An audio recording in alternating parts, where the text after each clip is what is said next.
हम लोग मौजूद हैं इस वक्त बदरपुर में। बदरपुर की जनता इस बार क्या कुछ देखती हुई नजर आ रही है, उसके दिल में कौन? दिल्ली में चुनावी समीकरण को टटोलने के लिए हम लोग मौजूद हैं इस वक्त बदरपुर में। बदरपुर के इलाके की बात आती है तो ये काफ़ी ज़्यादा कंजस्टेड इलाका भी कहा जाता है। आप इस रोड को भी देख रहे होंगे कि किस तरह से यहाँ पर जाम अक्सर लगा रहता है, क्योंकि अगर इस रोड की बात करें तो पूरी तरीके से ये रोड आगे फरीदाबाद को जाती है और इधर दिल्ली की ओर जाती है। लेकिन इस रोड की बात करें तो यहाँ पर पूरी तरीके से ये टोल रोड कही जाती है और ये इलाका है। हालांकि जब हम चुनावी बिसात की बात करते हैं, चुनावों का जिक्र करते हैं, तो चर्चा करना ज़रूरी है कि बदरपुर की जनता इस बार क्या कुछ देखती हुई नज़र आ रही है, उसके दिल में कौन। तो चलिए चलते हैं और जानने की कोशिश करते हैं। मैं अपने कैमरामैन से कहूँगी कि एक बार इस तरफ दिखाएं कि जिस तरह से एक तरफ विकास की एक लहर दिख रही है, तो वहीं दूसरी तरफ जब हम जिक्र करते हैं तो दूसरी तरफ वो झुग्गी झोपड़ियाँ जहाँ पर सवाल उठता है कि कितना विकास हुआ, यहाँ तक पर सरकार की कितनी स्कीमें मौजूदा लोगों तक पहुँच रही हैं और क्या कुछ परिवर्तन की ज़रूरत है, क्या इनकी समस्याएं हैं और इस बार जिन योजनाओं की बात आम आदमी पार्टी करती हुई नज़र आ रही है, क्या उन तक वो पहुँचेंगी भी या नहीं। जनता का भरोसा किस और है और जनता दिल्ली का किंग किसे देख रही है। तो आइए सबसे पहले महिलाओं से बात करते हैं, क्योंकि कहते हैं कि महिलाएं जो हैं वो हर तरीके से वो सारी चीज़ों को बता सकती हैं जो समस्याएं हैं, समस्याओं के साथ में सियासत किस तरह से बदल रही है। यहीं की रहने वाली हैं आप? हाँ जी। क्या नाम है आपका? मेरा गीता नाम है। गीता नाम है जी हाँ। गीता जी, ये बताइए कि इस मोहल्ले में, इस इलाके में अभी तक कितना विकास हुआ है? यहाँ कुछ भी विकास नहीं हुआ। यहाँ नाली भी भरी हुई है, शौचालय भी गंदे हैं, कहीं भी है जो जा नहीं सकते। बहुत बुरा हाल है यहाँ पे। पानी की भी परेशानी हो रही है, पानी भी टाइम से पानी नहीं आता। पानी साफ आ रहा है या गंदा ही आ रहा है? तो अगर टाइम पे पानी तो साफ आता है, फिर पूरा खुल के पानी नहीं आ रहा, कभी आता है कभी बंद हो जाता है। तो फिर पानी वानी कैसे, क्या व्यवस्था रहती है उसकी, कहाँ पर जाती है आप लोग? ऐसे ही भर के लाते हैं हर किसी के यहाँ से जो। हाँ, तो आप लोगों की दिक्कत परेशानी सुनने के लिए कभी विधायक जी आए हैं यहाँ पे? ज्यादा परेशानी तो नाली मोरी की है यहाँ पे, सारे का नाले भरे हुए। हाँ, कोई सुविधा नहीं है यहाँ झुग्गी झोपड़ी वाले को। कोई सुविधाएं नहीं? कोई नहीं है। कब से रह रही हैं इस झुग्गी? हमें कम से कम 40 साल हो गई हैं। 40 साल से? 40 साल से हालात बदले हैं या बद से बदतर हुए हैं? और बेहतर हो गए यहाँ। और बेकार हुए हैं? बिल्कुल बेकार हो गए। पहले सही था, फिर भी अब बेकार हो गए। तो लग रहा है कि कुछ बदलाव हो सकता है? देखो करेंगे तो अच्छी बात है, उन्हीं तो रह तो रही है। आम आदमी पार्टी की सरकार या फिर कह लो केजरीवाल की सरकार का काम समझ में आ रहा है? काम समझ में आया इनका? अभी तो काम करवाएंगे जब समझ आएगा ना, अभी तो कुछ काम हुआ ही नहीं, तो समझ तो जब आएगा। अच्छा, महिलाओं के लिए 2100 रुपए देने की बात कर रहे हैं, तो क्या वो उस योजना का आपने कार्ड वार्ड बनवा लिया? कार्ड बनवाया है, अब देखो आएंगे जब की है। कार्ड बनवाए हुए। कार्ड बन गया है? हाँ। चलिए ठीक है। क्या नाम हुआ आपका? मेरा नाम मुबारक है। मुबारक जी, यहीं के रहने वाले हैं? हाँ, यही। क्या लग रहा है इस बार जिस तरह से आम आदमी पार्टी तमाम योजनाओं को लेकर के आ रही है, लग रहा है कि इस बार जीत सकती है? जीत सकती है। वैसे केजरीवाल मान लो गरीबों को, मजदूरों के लिए तो ठीक ही काम कर रहे हैं, वो जीत सकते हैं। उनके तो 100% मुझे लग रहा है कि वही जीतेंगे। अच्छा, मतलब मजदूरों और गरीबों के लिए जिस तरह से भारतीय जनता पार्टी भी कहती है हम उनके बड़े हितैषी हैं, आम आदमी पार्टी कहती है हम हितैषी हैं, लेकिन असल मायने में जनता किसे देती है? अब दिल्ली में तो केजरीवाल को जनता दे रही है वोट, और मान लो केंद्र में तो बीजेपी है ही है, और भी राज्य में मान लो बीजेपी है ही है, वो भी बढ़िया ही काम करती है। लेकिन दिल्ली में लोगों को ऐसा लग रहा और लग नहीं रहा है, बस का किराया माफ़ है, पानी बिजली, हम लोग इसी एरिया में रहते हैं, सब फ्री है, बिल कभी आता ही नहीं है, पानी का भी बिल नहीं आता है, लेडीज़ों का किराया भी माफ़ है। तो हमारे लिए तो मान लो केजरीवाल दिल्ली में तो ठीक है। बदला है दिल्ली? दिल्ली बदल गया है और बदलेगा भी आगे। कौन लग रहा है, कौन सी पार्टी बदल सकती है दिल्ली? ये देखो केजरीवाल जो है अभी काम कर रहा है, और देखो हर चीज़ फ्री कर रखा है, लाइट का बिल भी फ्री कर रखा है, पानी फ्री है, महिलाओं के लिए बस फ्री है। अब एक ऑफर और निकाला है महिलाओं जैसे औरतों जो हैं उनको 2100 रुपये फ्री दे रखा है, ये भी निकालेगा, अच्छा ही चीज़ है। ऐसे जीवनी योजना निकाली गई है बुजुर्गों के लिए। वो केजरीवाल जी ने निकाला है, हाँ, वो भी सही बढ़िया कर रहे है, हैं। सही है, बहुत बढ़िया है। ये जो फ्री योजनाएं हैं इससे गरीब वर्ग के लोगों को कितना लाभ पहुंचे? भाई देखो, गरीब का ही लाभ होता है, मेरे को क्या ज़रूरत है इसका। जो गरीब आदमी है, अगर वो सोचता है कि हमें फ्री में मिले, कुछ लाभ मिले, तो सरकार की तरफ से तो मुझे बहुत ही बढ़िया है। लेकिन जब ये फ्री योजनाओं की बात आती है तो हर पार्टी इधर केजरीवाल को झूठा बताती है, कहती है ईमानदार नहीं है, धांधली कर रहे हैं, इस तरह के आरोप लगाती है। वो तो दिख रहा है ना, वो कौन धांधली कर रहा है, कौन झूठी पार्टी है, वो तो सब जनता देख रही है। केजरीवाल को देखने का या हमें देखने की क्या जरूरत है? जनता देखेगी जो चीज़, वही तो माना जाएगा। जो जनता देख रही है कि कौन झूठ बोल रहा है। तो जनता की नजर में दिल्ली का किंग केजरीवाल है। केजरीवाल समस्याएं अगर यहाँ की लोकल बताएं। यहाँ का समस्या यही था कि मतलब अभी देखो, बीजेपी का सांसद है, वो जीते हुए पार्टी से है, लेकिन अभी काम यहाँ नहीं हुआ। सुभाष केंद्र के अंदर चले जाओ, नालियाँ भरी पड़ी हैं, पैर पानी में भीग के बच्चे बाहर निकल रहे हैं।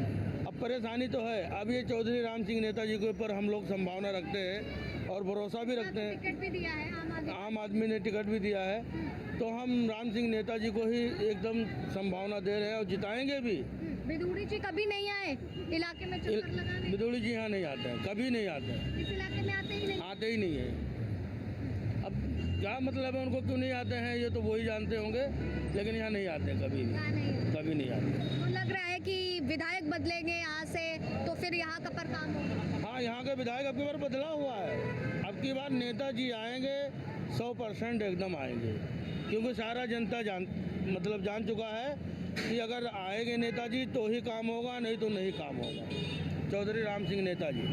देखिए, मांग किसकी है, किसको बुलाने की, और उसके बाद हम और भी लोगों से बातचीत करेंगे, अंदर चलते हैं और लोगों से जानने की कोशिश करते हैं कि आखिर इस बार बदरपुर की जनता किस ओर जाती हुई दिख रही है। तमाम सियासतदार इस बात को कहते हुए नजर आते हैं कि दिल्ली बदल रही है, दिल्ली को लंदन में परिवर्तित करेंगे या फिर दूसरी पार्टी आएगी तो दिल्ली को चमका देगी। वो तमाम बड़ी बड़ी बातें कही जाती हैं, लेकिन बदरपुर विधानसभा की अगर बात करें तो यहाँ की स्थिति जो जस से तस की बनी हुई है, लेकिन सवाल ये है कि आखिर कभी बदलाव हो भी पाएगा। जब हम दिल्ली के विकास की बात करते हैं, लेकिन उस विकास की तस्वीर मैं अपने वीडियो जर्नलिस्ट से कहूँगी कि एक बार दिखाइए कि लोग इस गंदगी में किस तरह से रहने को मजबूर हैं और अपना जीवन यापन भी यहीं पे कर रहे हैं। सरकारें आती हैं, सरकारें बदलती हैं, सत्ता पर बैठती हैं, लेकिन अफसोस इन गरीबों के लिए कुछ काम होता हुआ नजर नहीं आता है। ये कब से ऐसी गंदगी है? ये मैडम 10 साल से है ये गंदगी। विधायक पार्षद जीत रहे हैं, पार्टी बदल लेते हैं, मौज करते हैं, बाकी जो है ना इनकी जनता की कोई खबर नहीं रखते। 10 साल से ऐसी गंदगी। अब तो पहले तो ठीक था कि नालियों में बह रहा था, अब तो घरों में घुस रहा पानी। ये सीवर के पानी लोगों के घरों में घुस रहे हैं। बिल्कुल आपको मैं दिखाता हूँ। अभी घरों में लिटरली लोग जो है ना घर छोड़ के चले गए अपने। इतना बुरा हाल है।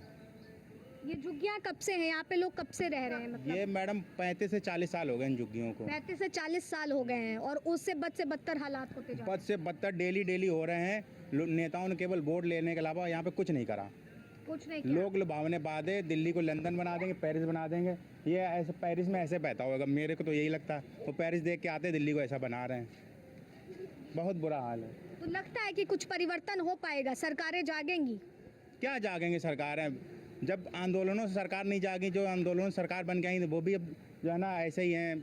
विधायक पार्षद जीत रहे हैं, जहाँ उनको वोट मिलता है वहाँ पे लोग लुभावने वादे करते हैं। जहाँ उनको लगता है कि जनता वोट दे देगी, वहाँ पे कोई टेंशन नहीं, जीने तो ये तो वोट दे ही देंगे। लेकिन क्या लगता है कि इस बीच में जो तमाम योजनाएं निकल करके सामने आ रही, बड़ी बड़ी योजनाओं की बात कही जा रही है, लेकिन जिन योजनाओं के साथ में सत्ता पक्ष में सरकार आई थी आम आदमी पार्टी, उनको पूरा किया है? देखो, बहुत सारी चीज़ें पूरी हुई हैं। अब जैसे बिजली, पानी, स्वास्थ्य, शिक्षा हो गया है ना, ठीक ठाक हुई हैं। मसला ये है कि जहाँ पे आम आदमी पार्टी के विधायक या पार्षद नहीं, वहाँ पे ज़्यादा दिक्कत हो रही है। अच्छा, जहाँ पर आम आदमी पार्टी के पार्षद और विधायक नहीं है, वहाँ पर सबसे ज़्यादा दिक्कत है। बिल्कुल। और यहाँ पे विधायक थे बीजेपी के रामवीर विदुड़ी, जो नेता प्रतिपक्ष थे। जब वो विधायक बने हमें लगा कुछ करेंगे, उसके बाद वो नेता प्रतिपक्ष बने, हमें लगा वो दिल्ली की तीसरी ताकत बन गए, फिर कुछ भला होगा, फिर भी कुछ नहीं हुआ। फिर वो सांसद बने, हमें लगा आप कुछ करेंगे, लेकिन फिर भी उन्होंने भी कुछ नहीं करा। तो विधायक जी यहाँ कभी एक बार भी चक्कर लगाने नहीं आए हैं, देखने नहीं आए हैं कि बदरपुर की जनता किस हाल में रह रही है? बिल्कुल, एक भी चक्कर नहीं। मेन मथुरा रोड है बाहर, सरकारी बंगले का रोड यही है। जहाँ से वो अपने घर से और सरकारी बंगले में जाते हैं, कुछ नहीं। लेकिन कभी इस तरफ नहीं देखा, इस तरफ कभी भी नहीं। हाँ कभी नहीं देखा। केवल वोट मांगने आते हैं, उनके जो चेले हैं, जो उनके दलाल हैं, वो वोट ले लेते हैं और खो जाते हैं। ठीक है। दीदी यहीं की रहने वाली हैं आप? क्या लग रहा है, कुछ विकास मान लो पानी हो गया, लाइट हो गई, इनके सिवा कोई साफ सफाई की नहीं मिला है। और मैं चाहते हैं अगर साफ सफाई मिले तो आगे जनता कुछ सोचे भी। जब जनता ही को नरक में ही रहना है तो फिर विधायक चुनने से मतलब कोई फायदा ही नहीं मिलता है। हमें सब जनता है, काम मांगती है, हमें सफाई मिलेगा, जो हमें सफाई काम दिखाएगा हम उन्हीं को वोट देंगे। कहने का ये हमें सफाई चाहिए, चाहे जो भी पार्टी हो, कोई सी पार्टी। गंदगी है, गंदगी काफी दिन से ही है। कंप्लेन करके हर एक चीज करके हम थक गए अब। तो कंप्लेन करते हैं तो यहाँ पर कोई आता है इन सफाई कोई नहीं आता है सिर्फ देख के हम कल करवाएंगे, परसों करवाएंगे, ऐसे करके वो लोग चले जाते बोल के। पहले तो एमसीडी वाले भी आते, तब तो एमसीडी वाले भी नहीं आ रहे। एमसीडी वाले भी यहाँ पर चक्कर नहीं नहीं काट रहे। नाली के देखो, ये नहीं पता चला नाली कहाँ है, रास्ता कहाँ, बिल्कुल बराबर हो चुके हैं। ऑलरेडी घर में पानी सबका भर चुका है। तो यहाँ पर तो मैं ये जितनी यहाँ पर गंदगी है, यहाँ पर खड़ा होना तक दूभर है, इतनी यहाँ पर स्मेल है। लेकिन आप जरा सोचिए कि यहाँ के रहने वाले लोगों का हाल कैसे होता होगा। यहाँ पर कितनी बीमारियाँ आए दिन फैलती होंगी, क्योंकि जिस गंदगी में, जिस सीवर के पानी में इन लोग रहने को मजबूर हैं। लेकिन अफसोस, ना तो यहाँ पर विधायक एक भी बार चक्कर लगाने आए हैं, ना ही यहाँ पर निगम पार्षद आते हैं कि जरा सा देख लें कि हाल किस तरीके से यहाँ की जनता का है, जिस जनता ने उनको जिता करके सत्ता पर काबिज कराया है। किसी के घर में विकलांग लड़की है, उसके घर में पानी ऑलरेडी बहा पड़ा, विकलांग के गंदगी की वजह से उनके बच्चे और बीमार पड़ रहे हैं, बड़े बुजुर्ग है वो भी बीमार पड़े हैं। इतनी बुरी दशा है कि आप देख के भी कहोगे इस जगह तुम रहती कैसी हो। ये हाल हो रखा है इस जगह पे। कोई अपने घर छोड़ के जाने से मजबूर हो रखे हैं। लेकिन किसी का ना टाइम हो गया इन झुग्गियों में रहते हुए? झुग्गी में रहते हुए 30 साल हो गए। बचपन इसी जगह श्वास के में ही बीता है हमारा। पर लेकिन कोई सफाई नहीं है इस घर में।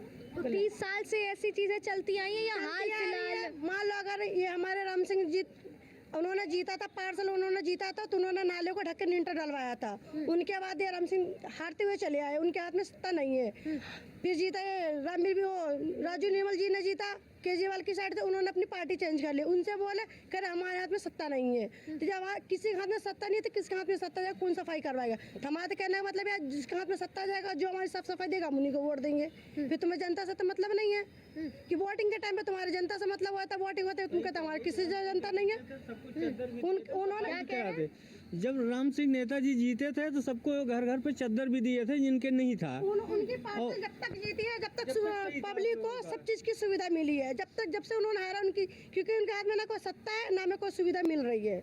हमें जानते हैं कि उनके हाथ में सत्ता जाता है तो उनके थ्रू से हमें बहुत कुछ मिलता है। सफाई जाती है उनके पास, हारे हुए एक बात जाते हैं हम लोग तो थोड़ी बहुत जरूर सुनवाई हो जाती है। लेकिन जब वो जब जहाँ तक हाथ है वहाँ तक पहुँच है तो वहाँ अपने घर से ही कर देते हैं। लेकिन जो जीतता है वो बिल्कुल देखने ही नहीं आता यहाँ, कोई झांकने नहीं आते हैं। सत्ता की चाबी मिल गई, अब घर बैठो, घर बैठे, कोई इससे मतलब नहीं, खाली वोट लेने आते हैं बस। इसके अलावा दोबारा झांकने नहीं आते हैं कि क्या हो रहा, कोई मर रहा, कोई जी रहा, कोई मतलब नहीं है।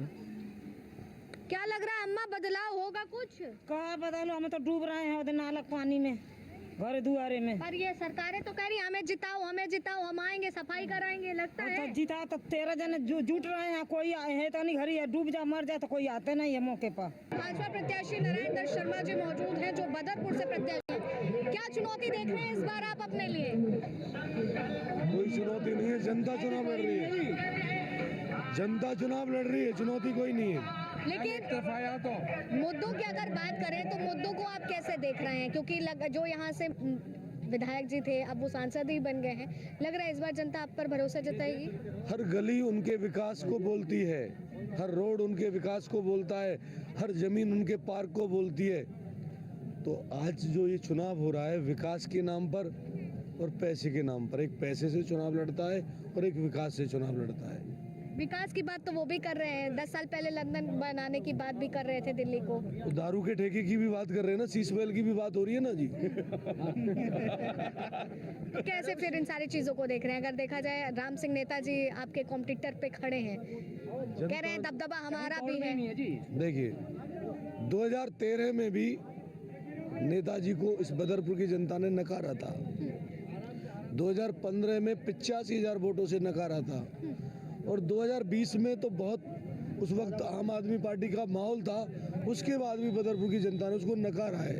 अगर आप आते हैं, जीतते हैं, तो क्या करेंगे जनता के लिए? क्या कुछ सोचा है? विकास का तो विजन लिया है, लेकिन विकास में कौन से बड़े काम हैं जो इस क्षेत्र के लिए करेंगे? बता देता हूँ। सबसे पहला काम है मेट्रो कालंदी से बदरपुर जोड़नी चाहिए।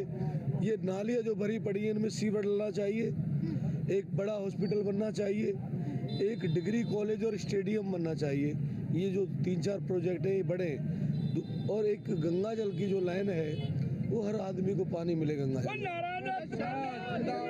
पानी की चर्चा हुई और पानी पर राजनीति भी बहुत ज्यादा हो रही है। पानी पर राजनीति भी बहुत ज्यादा हो रही है, लेकिन मैं आपसे भी प्रश्न जानना चाहूंगी, जिस तरह से भारतीय जनता पार्टी नमामि गंगे की मुहिम को लेकर के चलती है, केजरीवाल जी ने भी कहा था यमुना साफ होगी, लेकिन दिल्ली का दुर्भाग्य है कि आज भी लोग जो है पानी खरीद के पीने को मजबूर हैं। अगर आप लोग जीतते हैं तो क्या करेंगे? कैसे साफ करेंगे? देखिए, हम लोग सनातन पर, नदियों पर काम करते हैं। हम गंगे को माँ मानते हैं, जमुना को माँ मानते हैं। केजरीवाल जी तो राजनीति करते हैं। हम इतना जरूर कर सकते हैं कि जो गंगा है उसका सौंदर्यीकरण बरकरार रहे, गंगा का स्वच्छ निर्मल जल हो और जमुना के तट पर लोग घूमने जाएं, अच्छा लगे। 27 साल का सूखा गीला होगा इस बार। 27 साल का वनवास, अब की बार कमल खिलने वाला है दिल्ली में। ठीक, किसको आना चाहिए इस बार? इस बार बदरपुर में नेताजी को बिल्कुल आना चाहिए और इन्होंने पहले भी काम अच्छा किया है यहाँ पे, तो हम लोग का इस बार यही अपेक्षा है जो नेताजी को इस बार आना चाहिए। तो जो मौजूदा विधायक हैं उनसे कितनी खुशी है? उन्होंने ऐसा कुछ देखा नहीं है, लेकिन नेताजी का काम हमने पहले भी देखा है, तो इन्होंने अच्छा काम किया है। सबसे बड़ा खड्डा कॉलोनी का जो पुलिस चौकी के बगल में काफ़ी सारे जंगल पड़ा हुआ था, जब उन्होंने विधायक बना था, शायद समाजवादी पार्टी वगैरह से बना हुआ था, तो उन्होंने काफ़ी काम किया है। और इनका सबसे अच्छी बात यह है जो कोई गरीब लड़कियां वगैरह की शादी वगैरह में काफ़ी सारा मदद भी करते हैं, तो इनको मौका मिलना चाहिए इस बार। अच्छा, मतलब कि यहाँ अगर हम बदरपुर की जनता की बात करें तो व्यवहार और काम के नाम पर वोट बहुत पड़ेगा। बढ़िया है। हाँ, इनका यही है। जनता जनार्दन होती है, जनता किस तरह से आम आदमी पार्टी के कामों को देख रही है, लेकिन बदरपुर आकर के एक अनोखी चीज नेताजी के लिए देखने को मिली है कि उनको किस तरीके से उनके कामों को, उनके व्यवहार को लोग पसंद करते हुए नजर आ रहे हैं। बदरपुर विधानसभा से आम आदमी के पार्टी से प्रत्याशी हमारे साथ राम सिंह नेताजी हैं, जिनसे सीधे बात करेंगे और जानेंगे कि इस बार की तैयारियां किस तरीके से की हुई हैं। अभी मैं बाहर कुछ लोगों से बात कर रही थी नेताजी, तो उन्होंने आपके व्यवहार का जिक्र सबसे पहले कहा कि हम नेताजी को इसलिए जिताना चाहते हैं क्योंकि उनका व्यवहार हमें बहुत अच्छा लगता है, जो वो आम जो लोगों के बीच आते हैं। क्या लगता है कि एक राजनीतिक दल के लिए ज़रूरी है कि उसका व्यवहार अच्छा हो? असली राजनीतिक यही कहती है कि जो जनता का प्रतिनिधि होता है वो जनता का सेवक होता है। उसे जनता को वो लोग नौकर समझने लगते हैं। मैं जनता को मालिक समझता हूँ। हमारा कर्तव्य है कि अगर मौका मिलता है तो हम इनका सम्मान करें। यही लोग तो हमें बनाते हैं। अब लोग क्या करते हैं, जब चुनाव जीत जाते हैं फिर मिलते नहीं, घर के बाहर खड़े रहो 2-2 घंटा 4-4 घंटा। तो ये प्यार इसलिए करते हैं कि मेरे यहाँ कोई गेट बंद नहीं होता। लेकिन जब हम सत्ता पक्ष की बात करते हैं, आम आदमी पार्टी के कार्यों की बात करते हैं, तो इस बीच भारतीय जनता पार्टी काफ़ी ज़्यादा आरोपों के साथ में आरोप पत्र भी निकाले हैं और तमाम ऐसे वादे किए हैं, बातें कही हैं कि आम आदमी पार्टी ने वो काम किए ही नहीं। असली क्या है, बीजेपी विपक्ष की पार्टी है, तो वो हमको अच्छा तो कहेंगे नहीं, वो तो हमें गलत बताएंगे। अब केजरीवाल जी ने बस फ्री करके दिखाई, महिलाओं के लिए जाती है ना फ्री, बिजली फ्री करके दिखाई, 0 बिल आता है, पानी 20,000 लीटर वो फ्री है। अगर केजरीवाल जी 1,000 तो मंजूर कर दिए हैं, वो 1,000 तो मिलेंगे ही। केजरीवाल जी ने ये कहा अगर हमारी सरकार आती है तो हम इसको 2100 रुपये कर देंगे। तो इसमें क्या गलत कह दिया? अगर हम दे रहे हैं तो वो हम गलत है, तुम दो तो वो सही है। तो ये मेरा कहना है कि ये बीजेपी वाले भाई बौखला गए हैं, क्योंकि इनकी एक सीट आने वाली दिल्ली में नहीं है। अगर हम इस विधानसभा क्षेत्र की बात करें तो आप अपने लिए कितनी बड़ी चुनौती देख रहे हैं? हालांकि मैं अभी तो भाजपा ने प्रत्याशी उतारा नहीं। असली ये तो जनता फैसला करेगी, ये क्षेत्र के लोग फैसला करेंगे कि हमें किसको लाना है, ये तो समय बताएगा। हमारी कोशिश है कि लोगों को जाए बीच में, हम अपनी बात समझाएं लोगों को। वे अपनी बात कहें। लेकिन क्या लगता है कि जिस तरह से अरविंद केजरीवाल जी पर आरोप लगे, उनको जेल का जाना पड़ा, और उस बीच में सबसे बड़ा सवाल ईमानदारी का है, क्या वाकई आम आदमी पार्टी के उन तमाम नेता भी उनको ईमानदार समझते हैं? मैं आप ये बताइए, आप तो पत्रकार हैं, उसमें कोई 1 रुपया मिला है? जो कहते करोड़ों का घोटाला हुआ है तो 1 आध लाख तो मिलता, कोई पैसा बरामद नहीं हुआ, तो मुलजिम कैसे हो सकते हैं वो? ये तो सरकार राजनीतिक है, केंद्र में सरकार है, उनकी पुलिस उनके हाथ में है, ईडी वीडी सब उनके हाथ में है, वो जो चाहे वो उसको बंद कर दे। पुजारी योजना की अगर बात करें, हाल ही में उसका भी ऐलान हो गया है, क्या ये योजना वाकई में दिल्ली के चुनाव को धनपात से में देखती हुई दिखती है? असली जब हमारे मुस्लिम भाइयों के इमाम हैं, उनको 18,000 रुपये मिलते हैं, तो फिर जो मंदिर वाले उनको क्यों नहीं मिले? उनको बराबर होना चाहिए। तो केजरीवाल जी ने उनको बराबर किया है। 18,000 रुपये कल से हम भरेंगे फार्म जा के मंदिरों में, गुरुद्वारे में। तो ये केजरीवाल जी का बहुत बढ़िया स्टेप है। भाजपा वाले कहते हैं दिल्ली को लंदन बनाने की बात कही थी, लेकिन सीवरों में तब्दील हो गई हैं। असली जानबूझकर यही काम को रोक रहे हैं, केंद्र की सरकार काम को रोक रही है जो रुकाओ। तो आपने सुना नेताजी को कि किस तरह से उन्होंने अपनी बातों को रखा है, लेकिन सबसे बड़ा सवाल यह है कि आखिर दिल्ली का किंग इस बार कौन?